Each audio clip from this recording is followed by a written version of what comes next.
Chairman, committee members. Well, I come from a little different perspective. I've been in this industry all my life, well, most of my life. I started in this industry in 1966 as a woman, and it was ironic. I ended up working for a woman, and I think that was pretty advanced in 1966. Her name was Sue. And I've been able to come all through the ranks in this industry through tips and through hard work and dedication. And now I own a restaurant. If anybody knows where Murphy's is downtown.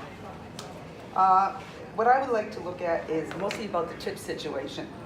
This particular area offers an amazing amount of opportunities for everybody and much growth, as an example, show you. As far as the tip situation, I was looking at what my staff made last week, and I thought it's pretty interesting to see what they make. Because I think if we go forward with trying to eliminate it, which would be to me a tremendous loss, we're going to actually give them a pay cut. And we don't want to do that. Women have come very far. And people, and believe me, I have, and proud to say after hearing all this testimony, I have every gender, nationality, and I'm proud to say that. And this business offers that, which I think just on that last bill made me very proud that I'm in this industry, because there's no barriers. If you have hard work and you have a pair of black pants, a pair of black shoes, and then whatever top they ask you to wear, that's what you can come in with, and you can work right through it. I've seen dishwashers. You have a state rep, or senator I should say, who calls himself a lucky dishwasher. He owns a lot of restaurants today. I've seen a dishwasher become a prep person become a line cook become a supervisor, and before you know it, they're a manager, and many people on and on. So I think this is a phenomenal industry, and it's done very well by the state. I'm just going to quickly say this. I gotta have my glasses, I'm getting old here. Okay, I started in 66, you can imagine. I'm going to give the first name. You do not know who these people are. They all work for me.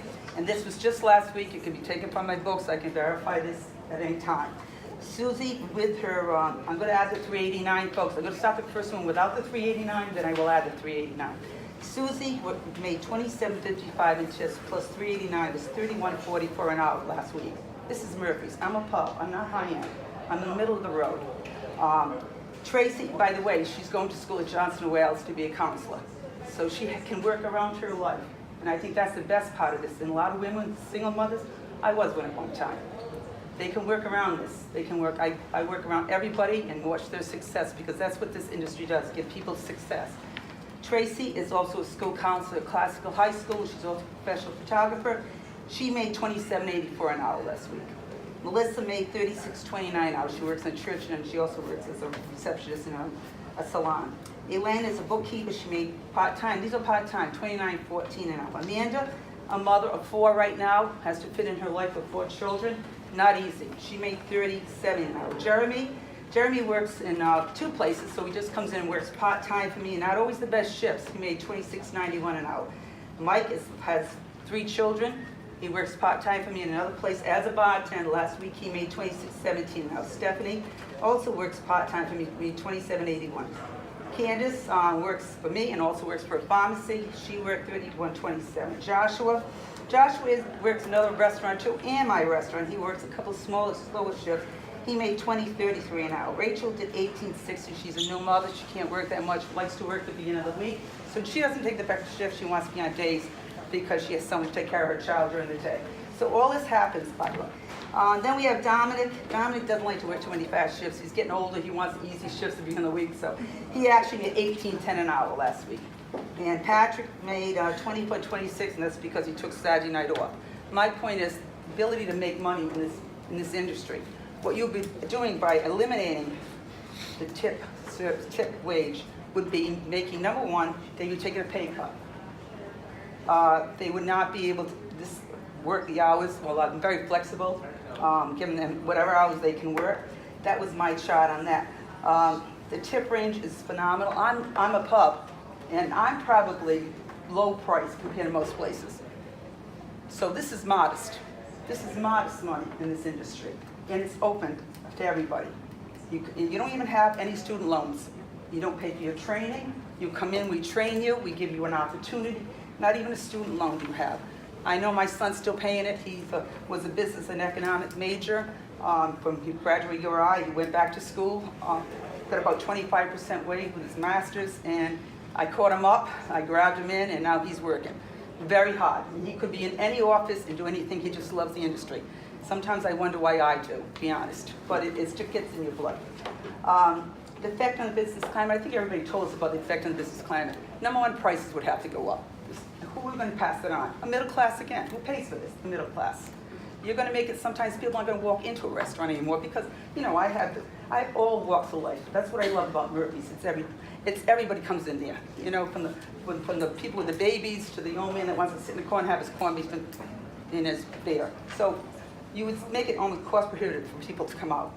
You don't want to do that. Also, I think you're going to see, I think it's been brought up, will there be loss in businesses? Absolutely. That punch is going to hurt people. There's no way it's not going to. And the small business person that gives up a lot to be in this business, believe me, they cash in their 401ks, they take money out on their homes, they give their life savings to get in this business. They're going to be gone, unfortunately, and that's unfortunate. And if you don't know, by even looking down the street from this beautiful building, and you look to your right and you see how many restaurants have already gone out. We have a razor-thin line, and it's going smaller and smaller and smaller. We don't have the best business environment. It's very expensive to run a business in Rhode Island. I happen to love it. We work hard at it. I work 6-7 days a week. It's not an easy job. I happen to like it, so for that. And, you know, another thing that bothers me about this, and this really, I think, is my pet peeve, is if you give someone just $15 an hour, we'd have to eliminate the tip system. Gratuities would stop. It'd have to. You can't give someone $15 an hour and expect them to make $20, $25 an hour. You can't be, people aren't going to do it. So that would be eliminating the tip system. Now what would happen? What would be the result to eliminate that? It'd be mediocre. Things would be mediocre. And number one, why do I want to work hard when the next person over there doesn't care? You know, this is what makes this country great, this competition. And the ability to go in like you're actually an independent contractor when you go into a restaurant. I pay all the bills. You know, all I want you to do is follow basic house rules. Like you have to follow rules no matter where we are, obviously, and you can make money. And it's really up to you. You can actually be a gratification. Because I did. I was a waitress. Well, now we're service, which I like service. I like that. Get rid of the gender. You can make as much money as you're willing to make. And if you're in an environment you don't like the culture, for instance, I hear people say, I've heard the sex harassment thing recently, or this and that. I would not stay anywhere that I was not respected by the ownership, or wasn't treated properly, or didn't like the clientele. No one should take any sort of risk. Walk out. There's 3,000 restaurants in the state of Rhode Island. Leave. Or go in and learn a new skill. Start in a little cafe, a little coffee shop. I sat in a little tiny place when I was 16 years old. I said, and I went up, and I happened to like it. I went to Johnson Wales, I worked in an architectural office, but I kept going back to that restaurant. You know why? I made better money. I would make more money in 2 nights at the restaurant than 5 days sitting in an architectural office. And I've been able to, I just loved it. Don't ask me why, I asked that myself.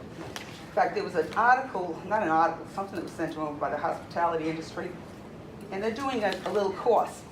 What is the number one reason guests return? They're sending me this because they're offering the course for hospitality.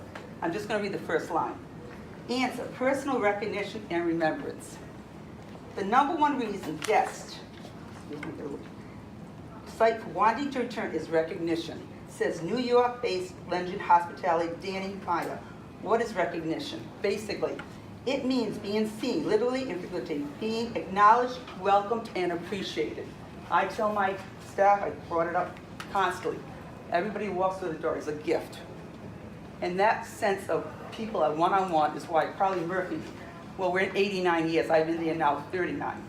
What's made it stand out is because we do care. I care for my staff. One of them's been with me since 1999. I had one that just left after 25 years. So obviously I care for my people. I care for people who walk through. We have a wonderful situation here. All of you upset it by trying to do this. And there's the economic end, not just for us. How about what you're going to be getting taxes on? $15 an hour? How about getting taxed on $25, $30 an hour right now? You're going to be like, the economy's going to hurt. You're going to hurt the Rhode Island economy. Because you're going to be taxed at 15, they're going to end up with 11. And what's going to happen? You're making less money for all of us. So in turn, the economy is going to hurt. They're doing very well. And if they stop, also, I think there's a misconception that they don't make minimum wage. As you go up in your minimum wage, and that's the last thing I will just say at the end, I have to pay them. If I don't, I'm breaking the law. You have right to come after me and prosecute me. So You have to make minimum wage. That $3.89 an hour, up to whatever it is, we have to make up. I do believe it should be adjusted. As the minimum wage goes up, you're going to have to adjust tip wage. Because you know what's going, where the tip wage is going for a lot of people? They're paying taxes. My payroll's large. Have you ever had to make a payroll? It can be nerve-wracking. Believe me, because that's your first responsibility is to your people. And not making a payroll, you're out of business. So your first responsibility is to take care of them. Now, most of that money, when they tell, oh, I don't get anything in my check, well, that's not my fault. Believe me, I give you it. It goes the other direction, just not because I'm underpaying you. And during, I'm going to find my finality on this thing, is old saying, if it's not broken, don't fix it. It's even better than that. It's not only not broken, it's working well, and has worked well in the state. Tourism is a huge, huge focus in this state. I'm right across from the convention center. I have all around me is the hotels. I talk to people all the time. We have one of the best culinary recognitions in the country. And huge part of that is service. You start playing something that works this well, you're going to hurt tourism. People come in all the time. I send them all over the city, go to this restaurant, go to that restaurant. They come here sometimes just to go to the restaurant. The husband's in the convention, the wife is here with her friends, going all over. So I think that's very important. They realize we have something that's working well, people are being paid well, it gives equal opportunities to every age. I have one from 20, my oldest is 76. So there's all kinds of opportunities from all kinds of people. We have some great restaurants. And even all the new people come on. I think Los Angeles is one of them. I mean, there's so many ethnic restaurants that are coming up that are doing successful too. That's actually lifting people, like all Italian restaurants and the Lebanese restaurants and the great. Now we have all these new ones, and it's even making our state even more popular. I think if you touch it, you're making a mistake. It's working well, it's growing. During the, I'm going to finish on this one. During the presidential campaign, one of the candidates was asked a question: should there be a $15 an hour federal minimum wage? And this was to be a very excellent, it's not quite exactly called, so don't get me in trouble on this one, but basically this was the gist of it. You can probably go and feed a family of 4 in Mississippi, I don't know if that's the right state, for $10. You just about can buy a hot dog in Manhattan for $10.